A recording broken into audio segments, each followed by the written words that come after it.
Hey, so welcome back to the Flow Tribe podcast. And in today's episode, I'm speaking with David Bidler, Lex Clark, and Ian Ramsey. We are talking about their program called Physiology First, which is a program dedicated to bringing breathing into schools.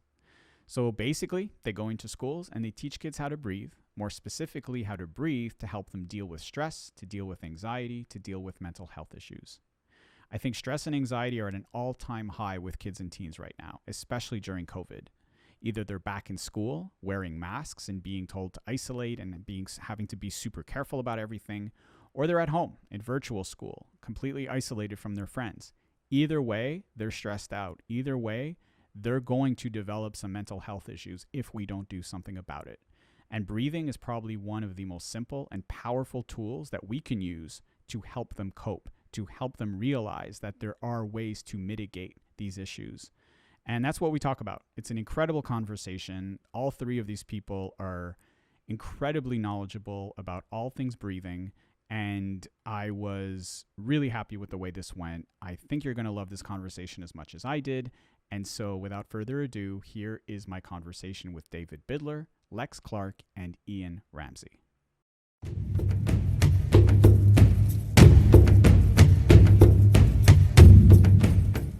Guys, welcome again to the podcast. It's amazing to have you back. And I think the best way to maybe just have you guys reintroduce yourselves, but also explain why we decided to do this again. I think that in the first podcast, we really talked about breathing. We talked about breathing for performance more specifically. We touched on COVID a little bit, but you guys have this whole other thing, which is Physiology First, which is something we didn't really discuss in the last conversation. And I felt like after reading a blog post that you wrote, David, or a Facebook post, I think it was, which really made me realize like, okay, we need to have another conversation. There's more to discuss. There's more to be learned. And I think it was important to do this. So welcome, guys. And I'm just going to let you guys kind of take it away. Tell us a little bit more about who you guys are, what you do, and more specifically, maybe talk about Physiology First and what that's all about. Well, Patrick, for one, our last conversation was such an absolute blast and such an absolute pleasure. We came on last time talking from the perspective of Breathe to Perform, a breath education company that Lex and I have co-founded.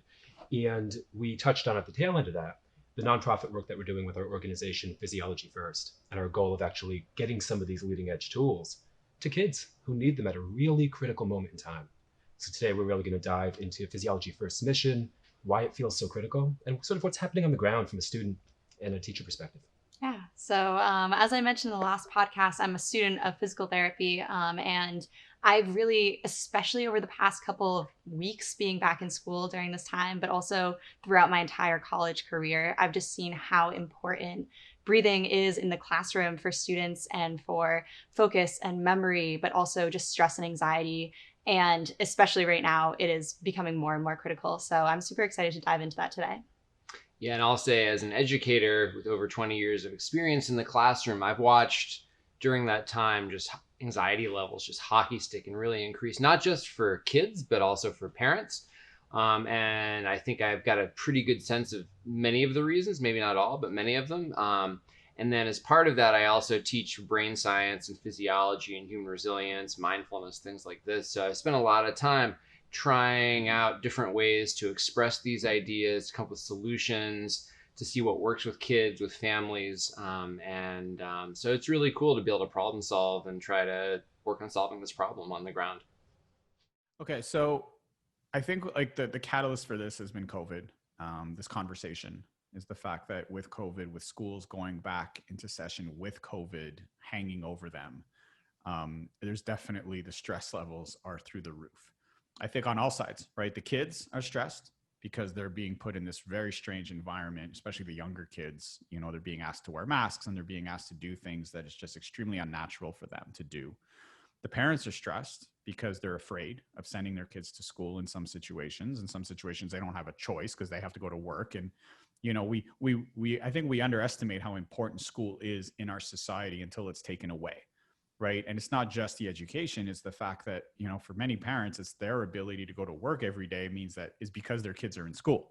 Mm-hmm. Right. You take that away or, in some cases, kids depend on school for food. for a lot of situations, meals come from the schools. So I think there's that. And then there's the educators. I think one thing that I underestimated as a father was, well, how come the teachers aren't just, at home teaching right away? And it's like, because they have kids, because they have to be parents as well as educators, right? And then you kind of put all that together and it's a mess. I think there's a really tough situation going on. But I think before that, before we even dive into COVID, I would love to hear more about Physiology First, in the sense that before there was COVID, there was stress and anxiety. That's been around since before COVID, I think. And I think you guys developed this whole thing before COVID, right? So I think let's dive into the pre-COVID ideas behind this concept, behind this project, and then we can really talk more about the right now situation. Does that make sense, guys?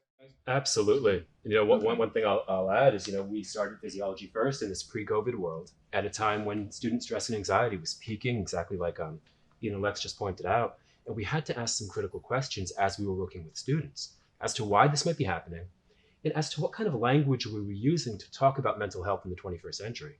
So we've given a lot of presentations to students, and we'll say something like, who here thinks stress is a big problem? All hands go up. Who here thinks that anxiety is a big problem?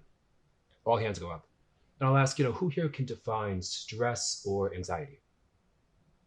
And there's always this sort of universal moment of quiet, because we're talking about this big and abstract concept. And what we always, we want to work the students into a conversation around is, if this is treated as a big and abstract concept, we can't solve the problem. We can't build tangible programs that actually reduce stress and anxiety until we begin to define these terms. And this is around the time that Lex and Ian and I really started talking about what we were learning on the kind of leading edge of stress physiology and in the multiple domains in which we live and we work and we learn. How could we be bringing this stuff into basic educational curriculum, so that an understanding of our body and our brain wasn't something that you come across, through a series of random kind of happenstance, posts or articles or books later on in life, but it was embedded into the infrastructure of education. And now, as you pointed out, COVID's given us a really unique and new opportunity to leverage that moment and create opportunity at challenge. Yeah, and I think a lot of this came from recognizing how integral these tools and abilities really will be in the 21st century. I mean, knowing how to, when you're in a stressful situation, knowing how to take control of that and feel better is really, really incredible and really critical, as we're finding like more stress and anxiety around for students and young children because of technology and what have you. But the thing that I realized when we started presenting this to students and when we started introducing this to students was just the sheer empowerment that came out of it. This idea, like, I don't have to feel this way. Like, I can take control of that. Just blew my mind and was the buy-in for me, why I love sharing it with everybody. Yeah, I'll say that I think that when you present these things, the students recognize that they need it. It's fascinating to me to talk about these things, and then to have 9th grade boys being like, can we do breath work? It's really like, what? I did not expect that, but they can tell there's something that's not right. They can tell that, I have students who are, working with seniors right now. They're applying to colleges that may not exist in 4 years. They are taking AP classes and SAT tests that may not matter in a couple of years. They are training for jobs that probably won't exist in a few years. So and that's all before COVID to some degree anyway. So then you throw COVID on top of that and it really increases. But if you can give students these kind of tools, it empowers them, it makes them stronger, and it puts them in control of their lives. And recognizing that they can apply it in different domains is really amazing. And then also working to bridge the fact that, we call it physiology first, not physiology only. Yeah. Because if we can learn about our bodies and our brains and how to manage stress and anxiety and what is physiological, then we can attack some of the bigger picture problems that Ian just pointed out, like the actual reality of an ever-changing economy, a fast-changing world, from a state that's optimal to solve big picture problems. I think what you said before about how if you ask people to define stress and anxiety, no hands went up, right? And I think that those terms are so abstract in our society at this point, right? We all feel stress, we all feel anxiety, but can you put your hand on it? Can you hold it? Can you grab it? No. But what you can do is, if you can kind of dive into the physiology of it and understand that everything is physiological, right? It all comes down to our even emotions, are based on neurotransmitters. They're based on chemical reactions within our bodies that send impulses to our brain that, right? All of these things that we feel are based on some sort of physiological reaction. And obviously you don't want to go too heavy on the science because then you're going to lose a whole bunch of kids. But I think that once you're able to associate that to their bodies, that's something they can feel. That's something they can grab. That's something they can touch. And I've actually had the opportunity to teach kids meditation. I've taught kids breathing for performance. I worked with a high school football team at one point, and it was amazing to see an entire group of football players on their knees or sitting cross-legged on the ground, focusing on their breath.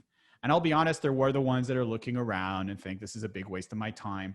But what's amazing is that once you look, you can pick them out in the crowd, right? There's like those 5 or 6 kids that are so intensely focused, and you can see that right away they get it. And in many cases I asked, and those were the best athletes on the team, because those were the kids that were aspiring to do more, right? And they're like, what, this can give me an edge? I'm in, right? And that was the way I got into them, was I can perform better with this, I'm in. Whatever, like, I don't care what this, and they're like, okay. And then they realize like, hey, by the way, I use those breathing techniques in class when I had an exam. It really helped. So sometimes you just have to find your door in, right? So for them, it was sports and performance, but that then, and I've had the same experience with adult athletes who started breath training for sports performance, but then realized like, hey, wait a minute, I can apply this to, my passport issue is causing me stress. Hey, I can apply it to that, So what are your experiences in the classroom? I would really love to hear more about that, because I think that's the type of story that other kids or parents can listen to and realize like, hey, my kids need to do this. So what are some of your experiences, and how do you feel like you're really connecting in the best ways with the kids? Well, when we first started doing the presentations, it took us a while, because we've done quite a few at this point, to really work to find the mechanism to leverage buy-in from the beginning.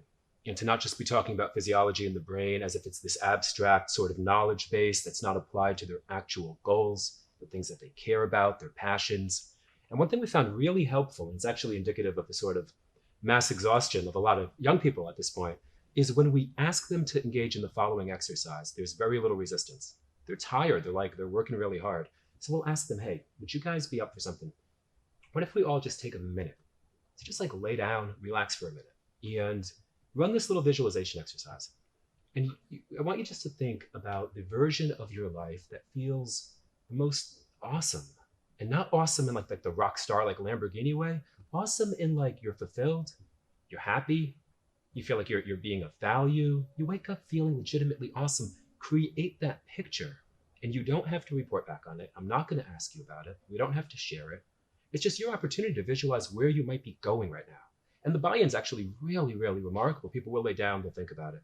And when they sit back up, I'll remind them, or one of us will remind them that, this whole presentation is about nothing other than giving you the tools to get there. Giving you the tools to get there, because not everybody gets there to that version of their life that they envisioned and dreamed about and were passionate about. And the common, a commonality of the people who do make it there is that they have this critical tool to manage their internal state in any external environment. When the wind blows, they have a skill set. And that all of a sudden, I've seen the buy-in increase when the students really realize this isn't about us telling them how they should be. It's giving them a tool to get where they want to go, feel how they want to feel, and have a little more power and agency in their lives.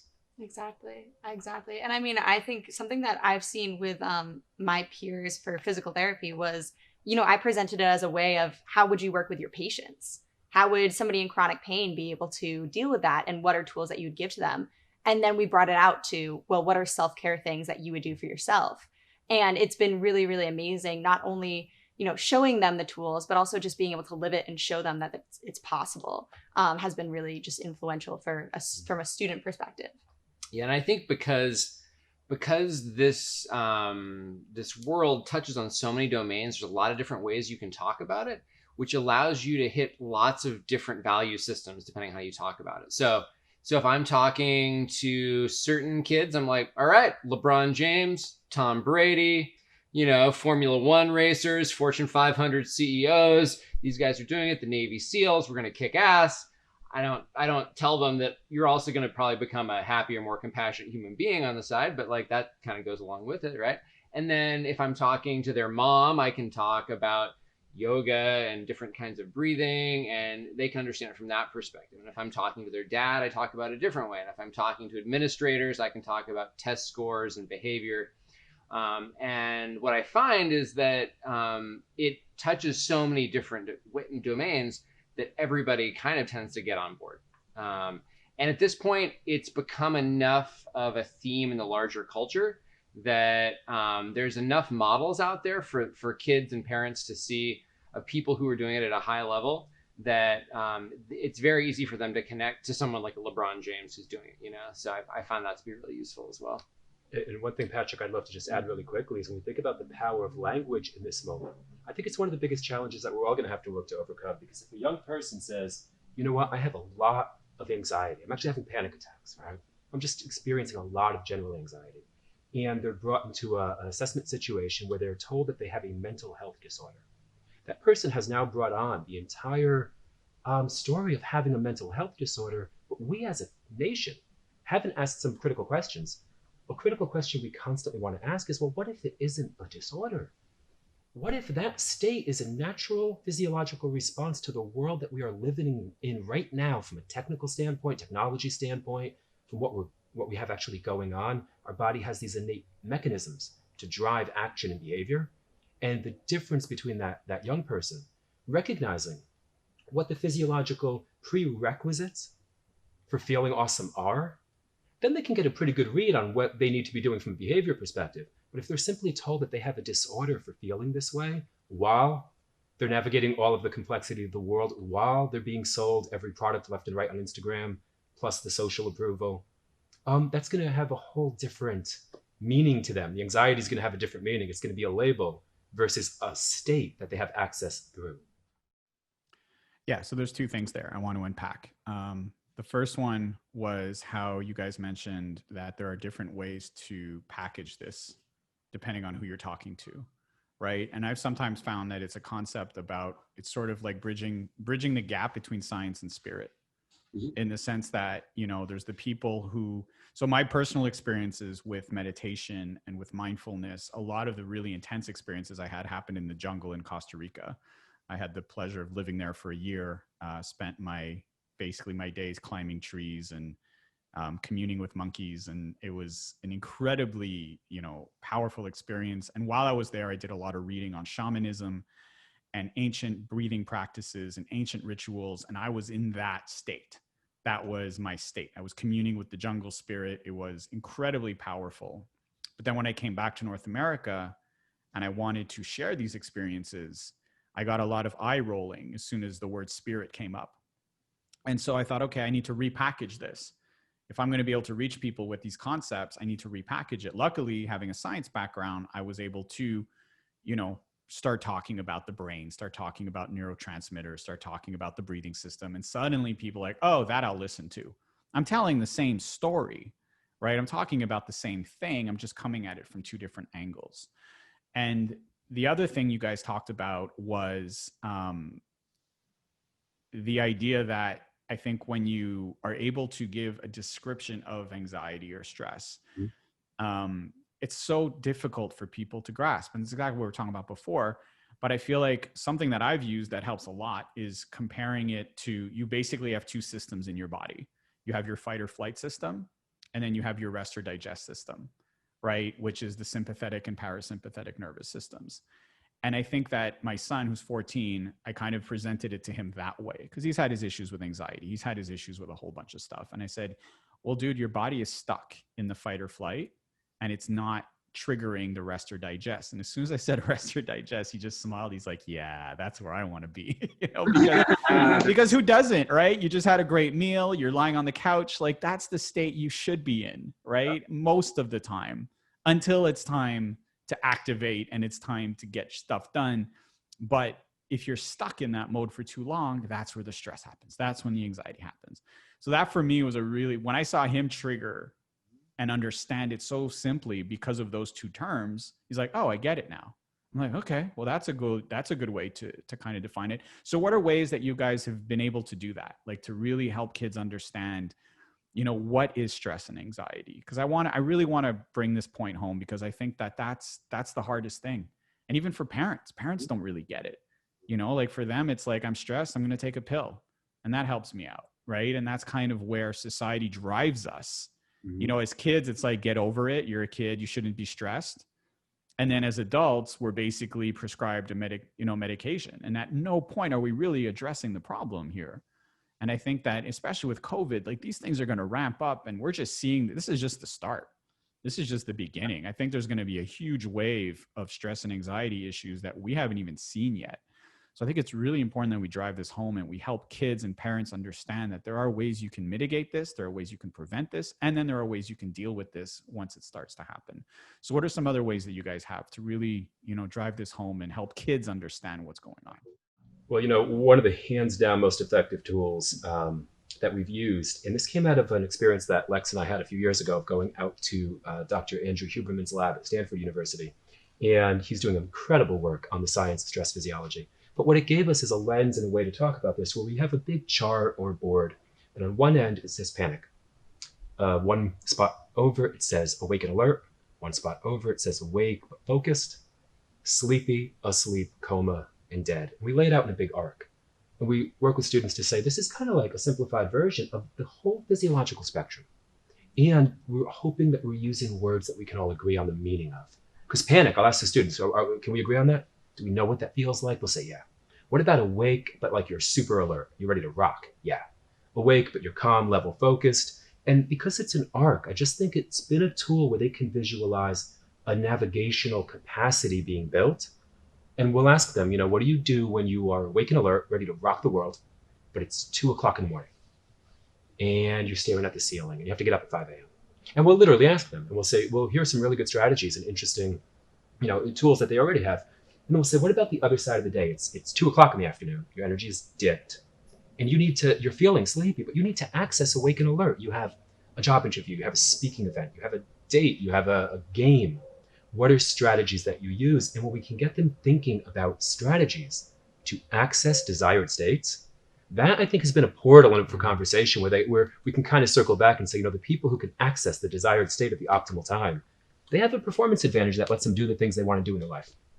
Exactly. And I think then when they see that laid out sort of in an arc, they realize like, oh, I can be the driver. Like, I don't have to just be the passenger. Like, I don't just have to feel panicked because that's how I feel. I understand that there are other states that I can inhabit, and I get to control that, which is really, really amazing. Mm-hmm. Yeah, and I would say that the thing that strikes me about it is the biggest hurdle is just helping them know that it's possible. Because once they know it's possible, then the actual techniques often are not that hard. It's just getting them to wrap their mind around the possibility that you could have control over your life. And especially, I think with sort of peer stuff, it's pretty easy for kids or adults to be like, oh, I'm having a terrible day. Guess I'm having a terrible day. Mm-hmm. Oh, well, right. You're having a terrible day too? Me too, right? And it becomes this, whereas if you can say like, all right, you're having a terrible day? All right, now let's change that. And so, in my experience, especially where I can work with some kids on a long, over weeks, practicing day in and day out, and literally we'll practice. All right, guys, we're going to ramp up your breathing now. Boom, let's get it up. All right, 20 minutes later, we're going to bring you back down. Mm-hmm. And you do that a couple of times, and all of a sudden, they feel totally empowered. They feel like they are at the driver's seat all of a sudden. And even, I'll ask you, thinking about the language of this, because with the students that you work with, imagine that you're having a terrible day, and you have 3 boxes to put that in. You're having a terrible day because you have a mental health disorder. You're having a terrible day because the world inherently sucks. Or you're having a terrible day because you're in a specific physiological state that was probably triggered by certain behaviors, and certain behaviors give you an access tool out of it. They're just 3 really different lenses to look at the world through. Right. And I think also if you can also kind of nuance and couch that with some talk about growth mindset and just having the ability to take charge of your life, it can be revolutionary for kids. Yeah. I couldn't agree more. I think that sometimes, though, what you guys are saying is you have to kind of ease your way into it. right? Because if you go straight to growth mindset, you're going to lose a lot of kids. It's too far. It's too much. It's tomorrow. Like, asking kids to think about tomorrow sometimes is too far ahead in the future, right? So I think it's just, what if we do this right here, right now? Close your eyes, take 3 deep breaths.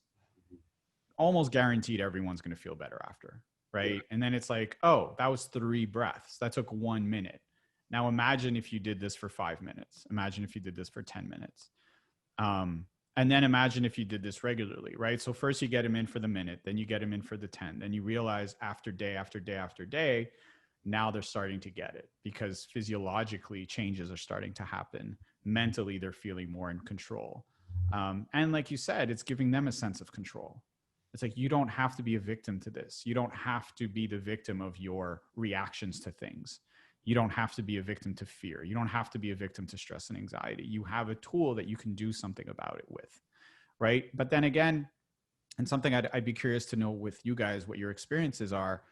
I feel also you can do so much work with the kids, but if they bring this home and it's somehow seen negatively at home or just kind of dismissed at home, you can almost lose them, right? Because of that, the influence their parents have, right? If like, speaking, I've had issues with anxiety my whole life. My father and mother are both very anxious people. Like, I feel like there's almost a genetic component to this. And so if you bring a young child with these breathing techniques and they bring this home and it's kind of like dismissed by their parents, they're most likely less likely to really do it. So what are ways that we can then reach the parents and be like, hey, if your kid's bringing this home, you need to take this seriously? So if you guys had experiences with that, I'd really like to learn more about that. Really great question, Patrick. It's actually really exciting territory. It gives us a chance to kind of talk about what we do at Physiology First, like what the actual organization does. And what we're working to do is put brain and body-based education at the foundation of educational curriculum and learning experiences. Not the far edges, but the foundation. And the way that we do that, we're partnering with some amazing schools around the country right now. And we have programming that goes beyond the classroom into the homes. So especially right now with a lot of schools either working on a hybrid model or people who maybe weren't as comfortable jumping on a Zoom webinar before COVID, now we have a curriculum rolling out that starts with breath education, and it allows us to assess whether basic physiological dysfunction is driving anxiety. That's something we want to talk about deeply because that's something that needs its own box of exploration. But beyond what's happening in the classroom, which is bi-directional in that there's curriculum for students and curriculum for teachers, because stress is as contagious as any virus. And we want to meet that need on both ends of the spectrum. But then to your point, what happens when they go home? So we have an entire series. We're working with Hoboken, New Jersey, the incredibly passionate innovator named Christopher De La Fave, on an entire year's worth of programming, where we're doing our workshops first for the students and the staff, ongoing workshops for faculty every month, and then ongoing family workshops that touch on the mind, body, and family connection. I think that is such a critical piece so that the kids don't walk home feeling empowered with this information and then feel like it just hasn't been taught to the parents, because a lot of this is actually, they're old principles, but they're steeped in new science. And the more that we can share that, I think we have a really powerful tool. Yeah. And the reason that it's so important that we are able to talk to the parents directly almost through these webinars is just because I think initially when you talk about breath work, there's like this weird inertia just because it's suddenly like that seems so simple, but also so complex, because there's this idea that your breathing just happens, that you don't control it, that autonomic nervous system thing is just taking control of it and you don't have to care. But then this idea of like, oh, I can take control of that. Like that seems so simple. That also seems really complex. Working through that and being able to talk directly to parents and put that into the case of your family, but also yourself is really it's been an interesting sort of rabbit hole to go down. And I'm excited to be kicking that off with Hoboken. And there's even an element, in some of these districts where there's such a diverse group of parents. These are big, diverse districts. Mm-hmm. So you get these really full conversations from every part of the spectrum and perspective. And that feels really exciting, new and important. Yeah. And I'll also say that when you're dealing with parents, which is a key part of everything that I do, anxiety is a big pain point.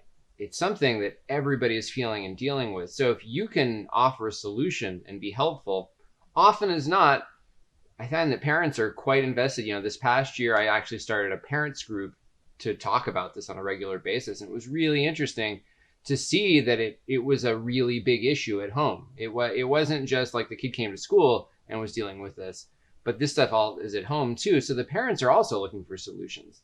And it was really interesting in that instance to see that also. I started this parents group, and it ended up being almost entirely parents of boys about your son's age. That was really interesting to see that, they were just struggling developmentally in that school system to deal. And so to be able to give those parents tools, they were looking for tools. So I think that parents are actually, sometimes there are going to be some cultural things that might make it a little more challenging, but often as not, I think parents are very interested. I think also opening the door to making it okay to talk about anxiety. Mm-hmm. I think that's a huge thing, because I found that a lot of people were afraid of talking about anxiety, kind of like it's taboo, we don't go there. But now people getting a little bit more comfortable talking about it, not only with their peers, but also with their kids. Understanding like, oh, I went through this, so I can talk you through it a little bit, which is really cool. And, and I think what a good thing, maybe we can all kind of take a second to zoom out and think about what it was like to talk about anxiety when all of us were young. And the new science on neurophysiology, on respiration, on the brain, things we just didn't know. So, for a long time, it's almost as if we were wondering what was going on in the car, but we couldn't open up the hood, check the engine. We just didn't know. And we had to then be talking about psychology predominantly. So I think a lot of the taboo exists, and especially as we think about different, the age in separation between, like my father was 71 when he passed away. I was 18. It's a big gap there. And so much great science and stress physiology has happened in the meantime. So if we're talking about anxiety as a mental illness, that's one entirely different conversation than if we're talking about it as a physiological reaction and state. We often say, people don't say, I have hunger. They experience hunger, and it's a driver for a behavior. It's a prompt. It's a body prompt. When I feel anxious and I can trace that back to behaviors and understand the underlying physiology, what should happen when this happens? Well, often we can say to students, two examples we like to use, if you put a lab rat, did an experiment, and you began to increase stimulation, shine bright lights in its face, affect its sleep, change its nutrition, you would ultimately see a more anxious rat. You would literally see the manifestations of stress physiology, pupil dilation, skin temperature changes, heart rate increases, respiration changes. The same thing's true for us. And so I think if we can have the conversation, I think it'd be a lot less taboo if we were actually looking at the same science together and saying, oh, that's what happens when I'm down to 4 hours of sleep a night and I'm up to 40 ounces of caffeine a day. And I'm getting constant social, not only approval and disapproval, but advertisers and businesses that seek to direct my attention towards certain aims. I think we can have a brand new conversation on anxiety. Yeah, absolutely. And I think also something you guys talked about is that mental health is a topic that is becoming less and less taboo to talk about. And I love that celebrities, athletes, people who have that influence are coming forward and talking about their own mental health issues and making it okay. It's back to the LeBron James thing. It's like, hey, if LeBron James is willing to talk about anxiety, then I should be willing to talk about anxiety. It doesn't, and I think especially with men, right? I think that men talking about their feelings, there's just something very wrong with that, right? According to society. But now there's men's groups. There's all kinds of stuff going on where it's like, it's not weakness. It's a thing that we all have. It's an issue that we all deal with, right? And I don't like the word disease because I think that makes it a little too, I don't know. I think the other issue sometimes we have with mental health is that people wear it as they become victims of their situation, right? It's like, I have anxiety issues. I have stress. You own it somehow, and you don't have to own it. It's a symptom of something greater. And what you need to do is learn how to deal with it. And you need to see it for what it is, which is it's a physiological reaction that you have control over. And you just need to have the tools, like you guys said, to be able to take control of it. Right. And I think that's such a huge factor. And we need to keep having these conversations. We need to keep exploring these topics in an open way that makes it easier and easier to discuss. Right. So what are your experiences with that, with those conversations? I love everything you just pointed out there, Patrick. And it feels like a new time to talk about mental health. And it also feels like a really exciting time to recognize that we're not exactly sure what we're talking about when we say mental health nationally. I've never heard anybody define mental health. And what you run into is each one of us feels like we're somehow the archetype of it, right? If everyone was just mentally healthy, like that's it's nebulous a term. And it doesn't allow us to talk about whether we're talking about neurology, cognition, physiology, emotion. It's really complex that way, So I think that one thing that I hope that we can do in the near future with some of this is just begin to understand what is a purely physiological response. Now, the example I'll give is that during this podcast, I was just sitting here filling up that 20-ounce water bottle with espresso. You'd see a different version of me by the end of it, I guarantee, right? And 60 ounces of espresso in, sweating bullets and shaking. I hadn't developed a mental health disorder during the conversation. I just drank a lot of caffeine, right? So to understand, that if we're going to use the word mental health, we can talk about physical health. And we have some baseline metrics, whether they're strength metrics, conditioning, or just general like resting heart rate that would be considered optimal or in an acceptable range. But we haven't figured out yet how to do that around basic cognitive processes. And we haven't really had a really direct and honest conversation about the latest science of stress applied to how we might build a conversation about mental health. So I would love, one thing that we ask a lot is every year there's this thing called Mental Health Awareness Week, but it seems as if we're talking about the terminology almost backwards, because we use Mental Health Awareness Week to talk about mental illness. I don't hear conversations about optimal cognition and memory and attention and emotional state regulation, self-regulation. So I wonder if we're still that early in being able to talk about mental health proactively and say, this is something I can work to improve. And I'd have to learn how the mind and brain and body, where they meet, if I want to get proactive and not reactive about this stuff. Exactly. And the idea that, just like David said, we have physical fitness, we also have mental fitness. There's ways to improve your performance and feel better and have all these positives, along with the fact that perhaps anxiety and hunger aren't that different. You were just talking about, like, if I hadn't eaten for 24 hours, I'd be really, really hungry, and that'd be normal just based on the fact that I hadn't eaten. And we're not talking about also the environment that kids are in. Technology, so much input, so many new things that they're interacting with, that the reaction of anxiety makes a lot of sense. It's totally normal. And it doesn't mean that you have anxiety. It means that you're having a natural reaction, just like hunger would be to not eating for a long time. So yeah, I tend to think of it in the same way. Just as in the field of psychology, for most of the last 100 years, psychology was obsessed with everything that was wrong with us. And it's only been in the last 20 years or so that the field of positive psychology has started to say, oh, what are some positive attributes we think we can cultivate? And I feel like we're at the same place with this, where instead of just looking at what's wrong with you, how do we learn to cultivate strength? And in the same way, dealing with that stigma, I guess the way that I look at it is like, if you're willing to start to look under the hood and talk about these things, you will get stronger. You will get happier. Whereas if you're pushing it down and avoiding it, it's just going to get worse, right? So it's creating the space for that conversation to happen, but also being able to say, if we go through this process, there's so much more that's possible. And a question I'd love to pose to your audience and listeners, Patrick, is if we want to start to answer the critical question that I feel is in the room, which is, what are the physiological prerequisites that make well-being even possible? And we want to move that conversation somewhere proactive. We want to actually talk about it. Here's a thought exercise I'd love to present to the listeners, and people can chime in, comments, or share, is what if we begin to create a scenario where we all go through an experiment, and it's a 7-day experiment, and we are allowed to sleep 3 hours a night. We have to drink a mandated 80 ounces of caffeine every day, and we can live on nothing but ho-hos. We're not allowed any physical exercise. We have to choose between sitting in a chair or lying down in bed. Most people could project the kind of state that you would come out of that experiment on the other side. We have an idea of how terrible the brain and body and mind would feel, how awful, and how much we would start to crave some kind of homeostasis and balance.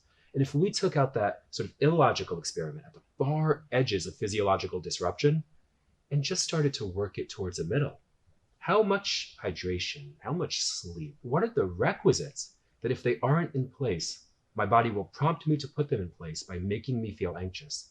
And we'll never come up with a quantified number of how much of this and that.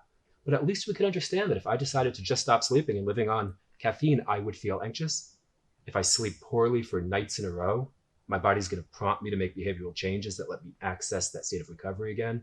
And that at least feels like the start of a proactive conversation where we can start to quantify some of this stuff and say, if I don't do A, B, and C, I can expect anxiety. So I'm going to work to leverage these behaviors and recognize if I feel anxious, it's a signal, not a punishment. Yeah. Oh my gosh. I think what, going back a little bit, is the idea of mental health, right? Is this idea that suddenly, I think one of the biggest obstacles that we face when trying to get people to deal with mental health issues is the fact that as soon as I raise my hand to that question, I'm admitting to a mental health issue. And that's a huge thing, right? But the thing is it shouldn't be, like you said, it shouldn't be an issue. It's almost like I'm sick. Hi. Why? Mhm. Because you have anxiety? Like because you're stressed out? It's Right. like there's this gap between, before I do something about it, it has to be a full-blown panic attack. It has to be a full-blown thing that's disruptive to my life in such a great way that now I will seek out help. I will go to a therapist. I will do whatever I have to do. But there's also this thing where people just won't raise their hand. They're suffering in silence, but they will not raise their hand because then everyone's going to know and they're going to admit to it and it's going to be a thing. But what if it was instead mental fitness, exactly like you guys said, where suddenly it's no longer, look, if you are not healthy physically, what do? You go to the gym, you exercise, you take steps to get more physically fit. So why can't we treat it the same way? Why can't we just say wherever you're at right now? And look, I think there's some extreme outlying cases where people need to seek out help. Like Absolutely. there are mental illnesses, which is a very different thing, that people, for whatever reason, have to seek out a whole other level of help. But that's not who we're talking about, right? That's not the majority of the population. What we're talking about is wherever you are now, let's take steps to get you a little bit better, right? What are exercises you can do to train your mental health? And I think that's the conversations we need to have, is explaining that this isn't a bad thing. This isn't something that you're suffering alone, by the way. I'm always amazed how if I just open up a little bit, whether it's on this platform or any platform, about my own issues with anxiety, the people who reach out to me is unbelievable. And the stuff people are willing to share, like people I barely know. It's like, and they're writing me, like I'll get messages. It's like, an essay on their history and everything. I'm like, I barely know you, but yet I've opened a door that you are so desperate to walk through, but you've never been given the opportunity. Now here's someone who seems to know a little bit about what you're going through. And suddenly it's like this outpouring of experiences and stress. And I guess that's the first step, is creating a space where people can feel safe in sharing this information with someone who's also experienced it, right? Versus me seeking out a health professional Right. who I feel will make me feel like I'm a victim somehow, that I'm like, and unfortunately that's the system that exists now, right? Yep. Is the system where if I have a mental health problem, I have to go to a therapist. And there's nothing wrong with that at all. In fact, I hope more people do it, but there's so many people that just won't do that. Like it's like, well, if that's my only option, screw it. I'll just keep suffering. I'd rather do that than, right? So I think, sorry, I just kind of ranting there, but I think that's the thing, right? Is how do we have more of these conversations? How do we get kids to admit to this? How do we get parents to be okay with having these conversations with their kids? So what are some more things that we can do? What are, are there, first of all, are there resources that you guys know of that you Sure. may have available right now that kids and parents can use? I know you have this program going on. What are resources that people can use to get these conversations started? I'd love to just touch on the three different aspects of what you just said. So for one, right now, you'll see articles that say, 275 million people around the world have the fastest growing mental health disorder. You would think, well, it's 25% of US kids have an anxiety disorder. At some point, the numbers would show you maybe it's not a disorder. That should be revealing in itself. And that allows us to talk about what we're experiencing through a lens that does become, I think, more proactive, like a term like mental fitness. And I think what we learn from the health and fitness industry is that health is not something that people chase or seek to attain. We don't run a health club here. We run a gym. We don't sit around in robes drinking mineral water and toasting one another to our good health. We do physical fitness. We kind of seek adaptation. And if we can learn that those conversations that are positive, engaging, they put you up behind the driver's wheel of your physiology and of your life, and they focus on the positive, then you can be very candid about when things aren't so positive. You've created a training program, a platform, a thing that you can do to take control of your mental and physical state. And in that positive scenario, these very honest conversations come out. You mentioned, how do we become more honest about our own experiences? I tell kids whenever we present, I used to have crippling social anxiety. I've walked off of jobs in my youth because of how bad, how much my physiology had gotten away from me. I was also smoking 3 packs of cigarettes a day and drinking really heavily at that time. This is way, way, way when I was younger. And when I talked with people in the mental health space about this, a lot of the critical questions about lifestyle never came up. So I think it's important that if we can get people like you and I, and all of us, talking about our actual life experiences as humans in the 21st century versus somebody coming in with simply from an observational perspective and assessing you, we can be more open, we can be on mutual ground, which I think is really important. And I'd love to maybe let Lex and Ian talk a bit about the actual resources that we're building out, because we're building an open source educational curriculum that before long will be open to any educator. They can grab these modules on breath education, the science of mindset, and hopefully make it barrier free to put these tools in the classroom now. Yeah, something that we really aimed to do specifically with breathing was taking our program from Breathe to Perform and making a version of it on this open source accreditation program so that teachers and students could look at it and say like, wow, this isn't going to add 9 steps to my day. This is going to be just taking something that I already do, which is breathing, draw some more attention to it, realize what I'm doing for 24 hours in a day, not just for 2 minutes in a day, saying, okay, how am I breathing to start with? How can I improve that? And then what are things that we can add in the classroom? I know you do this with your brain science class. What are things that we can do just for 1 or 2 minutes every single day to make sure that everybody's coming together, we're entering class on the same baseline, and that we're able to engage fully and really focus on what we're trying to get into, which is learning. Yeah, I think we're trying to create these different modules and that are kind of plug and play so that educators basically kind of have this smorgasbord they can choose from. And depending on what situation they find themselves in, they find their class, they find the needs, they can draw on that. I think it's really good. And I'll also mention that I kind of view this as this whole situation almost as analogous to concussions. If you think a generation back, like nobody got concussions that we knew of, supposedly, right? And now, student athletes are constantly getting concussions. And so what changed? That's interesting.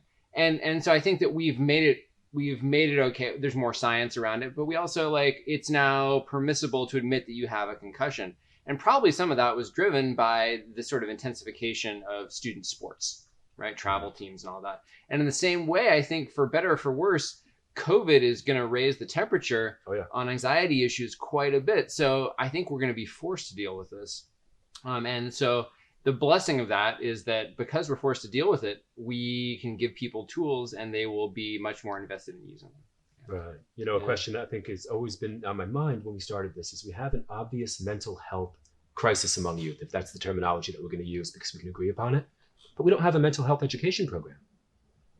And that to me just seems really, really like an obvious solution, that with a mental health crisis, you would build in mental health education at the foundation of this shared learning experience, because all kids are going to go through this portal, and that we begin to talk about this stuff. And as Ian pointed out, not only is this time so critical due to COVID and due to this sort of emergence of willingness to talk, but it's also critical because we have teachers and educators and students learning and teaching in masks for the first time. And we touched on it in the last podcast, how breathing and dysregulated breathing might drive stress and anxiety from that perspective. So it seems like if there's an opportunity to leverage this moment and create real opportunity out of challenge, it is upon us. And I really, because of conversations like this, I think we can act on it and do something really amazing in this time. I think it's been proven that real change only happens with struggle, right? Mm-hmm. I think that if there's no struggle, there's no need. Something I've studied extensively are flow states, and without struggle, there is no flow, right? Mm-hmm. Without that extra little bit that makes it hard enough that you suddenly have to trigger this powerful state, or else if it's too easy, there's no need for it. And if it's too hard, you break, right? And I think we have to find that sweet spot. Something else I'd like to mention, David, that you said, that I think more people need to be a little more honest about in some ways, and we have to find ways to do that, is you mentioned that you smoked and drank heavily for a while in your life, which means that, and yes, by the way, also, I discovered martial arts at 26, and from the ages of 20 to 26, I had a very different way of finding my high, if you would.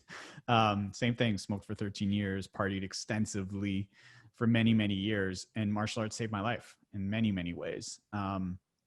But the reason I say that is because, not necessarily from a mental health, but so many of the clients I've worked with as a trainer who were resistant to what I had to say until they found out that I had that background, until they realized like, oh, you've been through it. For them, it was a food addiction. For me, it was something else, but it was an addiction nonetheless. I knew the addiction mindset. I could tell them point by point, like, this is what you're thinking at night. This is why you do this. This is how you're convincing yourself. This is how you're rationalizing them. They're like, how do you know that? I'm like, because I've been through it. Versus the person who's never experienced any of those things and who's taking a more clinical approach, because this is what the book says, right? And as soon as you feel like you're a case study, as soon as you feel like you're being compared to the information in the book, you're not going to relate to whatever's being offered to you, versus if it's being offered by someone who's been through it with you, who's gone through that, down that road. And so, and again, it comes back to people admitting to their own issues with stress and anxiety, admitting to their own struggles, because we've all had struggles. But I think if we can open up about them, then it's going to encourage other people to open up. And then we're just really creating a more global conversation where it makes it okay. It makes it okay to have struggled. It makes it okay to have made mistakes. It makes it okay to seek out help to help you with those mistakes that you made. So yeah, I just wanted to point that out, because I think transparency is how we're really going to help people get through all this stuff. I couldn't echo that enough. And if I can, I'd love to share a very short, beautiful teaching moment from one of our other board members, who's an educator in the Boston public school system, who's by the name of Josh Katzman. A beautiful moment. We went down and presented to his students quite a while ago. And, these kids come from a very rough neighborhood. And when I came up to speak, nobody wanted to hear anything that we were going to say. And I said something like, hey, listen, like, let me tell you who I am. So, because, there's that great quote, right? Like, no one can care about how much you know unless they know about how much you care. And I said, listen, you know what? I got kicked out of school on my ass at 8th grade. I worked like 30 different jobs, and I went through freaking hell before I figured out some critical things about me that helped me live a life that I actually wake up and I feel ready to freaking rock. And what I want to share with you guys today, if you'll allow me to, are a couple of tools that I used. You take them, you leave them, you do whatever with them. And they were like, man, you got kicked out of school? I said, I got kicked out of school. They got a little closer. They said, now you run a business? I said, yeah, I run a business. They're like, now you're rich? I said, well, you guys should see my bank account. Yeah, it's totally funny. But we started to laugh and we started to joke. And all of a sudden, like, wait a minute, you're not unlike me. You're not coming to analyze me. You went through some tough stuff and found a pathway out of there. And so I got a chance to go back to Josh's classroom quite a bit later. And this speaks to the power of breathing. And these young kids, most of them were non-English speaking, at least as a first language. And there were some language barriers among a group of about 8 or 9 kids. And when we got down to speak and to share some breathing exercises, which transcend culture, they transcend language, they transcend economics, I noticed that Josh, who's an ultra-distance marathon runner, he was passing around this belt buckle that was clearly cracked and repaired. And they all took it for a moment, each kid. They held it for a moment and they passed it along. And we never spoke about it. And so we gave the presentation. We put on some musical exercises that they can do, just listening to music. And after, I said, hey, Josh, man, what was that about with the buckle? He said, a lot of these kids have gone through literal hell to get to the school system. You have no idea what it took them to be in this room today. And he's like, when I first started teaching them, in the beginning, I wanted them to know who I was. And I showed them this belt buckle from the Rocky Raccoon 100 miler. He's like, it was one of my best races. And he's like, and I worked so hard on it. And it really took me to the depths of my psychology and physiology. And one of the kids said, can I see it? And I handed it over. And the kid took it and he busted it against a brick wall. It broke in half. And Josh said, I sat there in that moment. They all looked at me like, what is he going to do? And I sat there in that moment. I looked up and I said, hey, I want to thank you for that. I want to thank you for that because you taught me something about me today. It's like a year ago, I would have lost my cool with you. You have no idea. But today I was able to leverage my breathing and my state. And I learned something about me because of you. So I want to thank you for that. And that was the door opener to trust. They use the buckle every class. Those teachable moments, man, they can build bonds of communication. And that's just one example I wanted to share because I think that those opportunities are ripe if we're ready to be vulnerable, open, and actually have a conversation. Yeah. And I think it's also a question of, for the people who may not have the background. I mean, it doesn't mean just because you haven't had this really rough background or addiction issues or whatever, it doesn't mean you can't be of service. It doesn't mean you can't help. But what I hope people understand is if you are in that position, be willing to get out of your book, be willing to get out of the case study and really connect with that person as a human being. Right. And don't see them as the symptoms that they're presenting. And I think that's the problem sometimes with the therapy model that we have now is that, you're looking for these specific, and yes, they are going to repeat. Of course they are. We're all human beings. We're all going to have the same triggers. We're all going to have the same expressions of stress and anxiety. But look beyond that, right? Find the human being, connect with the human being, and you'll have a much better chance of doing real good versus if you treat them as another patient, if you treat them as, you have, because sometimes you're like, oh, you have this disorder. It's like, no, like we have to stop, quantifying everything with disorders. Like the amount of disorders that exist at this point is completely insane when it's all based on the same foundation of physiology. Like it's all the same, just because it's this slightly different expression of something. Oh, there's a new disorder that I get to name after myself, So I think that's it. I think we need to bring it back down to the more simple forms. And like I said, I had a brief opportunity to really read a lot about shamans and shamanism. And what I love about that is we're looking back thousands of years in some cases and practices that they recognize these issues thousands of years ago. And I remember there's this really cool story, and I'm totally going to mess it up, but it's basically this man who's having issues with fear and stress and all these things. He goes to the shaman and he says this and this and this. And he's like, when did you stop dancing? When did you stop running? When did you stop? Because obviously you just need to start doing that again and all your problems will be solved. And it's kind to say, like, stop overcomplicating things and go back to the nature of who we are as people. Go back to that child self, go have fun again, go play again, dance again, write again, do those things that allow you to express yourself and see how that affects your stress and your anxiety. Because for me, that's my best thing. And, breathing is great and I love it and I use it every day. But, if I go move for 10 minutes before the breathing, it'll 10x the effect in some cases because I get this over production of these really great, neurochemicals that I can then enhance through breathing. And then I feel amazing. So in times where I'm really freaking out, I'll sit down and breathe, but sometimes that doesn't do it. Sometimes I got to get up and I got to move. And if I can do that first, suddenly it's almost an instant thing. So I think there's more to it than just, there's also, and then there's nutrition and then but I think it's got to start somewhere, right? It starts with these conversations and it starts with the breathing, because the breathing is the one thing that if I don't have a chance to move, if I can't change the way I eat right now, it's always there. There's this monk. I don't know if you guys know who Jay Shetty is. Yep. Yeah. So he's pretty amazing. And I'm pretty sure he took this from somewhere else, obviously. But what he said is, from the day you are born to the day you die, the one thing you will always have with you is your breath. And I think that to me really cemented how powerful a tool this is, that you are always with it. You are never, ever, ever, ever. You can't forget it. You can't leave it at home. You can't, you know what I mean? Like, it is constantly there. And the more you learn how to use it, man, it's just incredibly powerful to have that tool in your back pocket whenever you need it. So, yeah.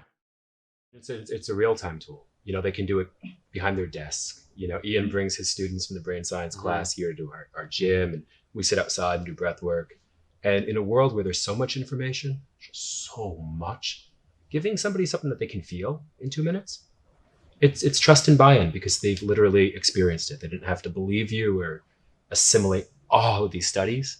They got to, feel that for themselves. And I think to speak to that idea of feeling is vulnerable, right? And as you were saying, we can't expect others to be vulnerable if we're not vulnerable, right? So But I think it helps us to share that human experience in a really rich way. And when you bring the students here and we do breathing before the classes, it's a vulnerable moment for everybody. It'd be easier just not to do it. It'd be easier just to say, oh, it's the one weird thing we did one time. But what we know from having a gym here, we train barefoot only in the gym. We have lots of different movement modalities, and something's only weird until it isn't.